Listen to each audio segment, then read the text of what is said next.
పౌలుని శీలని భయంకరంగా కొట్టారు. ఒళ్ళంతా గాయాలే, రక్తాలు కారుతా ఉన్నాయి. ఎత్తుకుపోయి శరసాలు వేశారు. ఎలా వేశారంటే ఒక బండకి బిగించారంట. అక్కడ రాయబడి ఉంది, ఆ ముందు వచ్చినప్పుడు చూస్తే ఒక బండకి బిగించి ఎత్తుకుపోయి శరసాలు వేశారు. ఆ శరసాల గురించి కూడా బైబిల్ పండితులు చెప్తారు. ఆ శరసాలు ఎలాంటిదంటే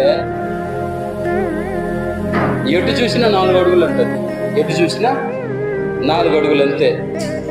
శరసాలు అంటే ఒక రూమ్ ఉంటుంది కదా, ఆ రూమ్ ఎలాంటిదంటే ఇట్టా 4 అడుగులే, ఇట్టా 4 అడుగులే, ఇట్టా 4 అడుగులే. అంటే వాళ్ళు నిలబడుకోవడానికి లేదు, పనుకోవడానికి లేదు, కూర్చొని ఉండడమే. అది కూడా ఎలా కూర్చొని ఉండడం, బిగించుకొని బండకి కట్టేశారు, ఎత్తి శరసాలు వేసారు. అలా బిగించుకోనటువంటి స్థితిలో ఇప్పుడు చదువమ్మా.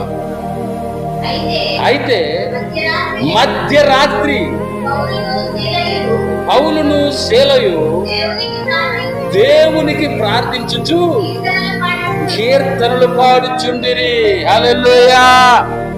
మధ్యరాత్రి వేళ, మిడ్ నైట్. వాళ్ళ నిద్రపోవాలా. ఎక్కడొస్తుంది నిద్ర? నొప్పులు, భయంకరమైన బాధ, ఒళ్ళంతా మన భాషలో చెప్పుకోవాలంటే పచ్చి గాయాలు, రక్తము ఆ గాయాలని స్రగిస్తా ఉంది, రక్తం కారుతా ఉంది. ఆ భయంకరమైన పరిస్థితుల్లో వాళ్ళు ప్రభువునందు ఆనందించుచున్నారు.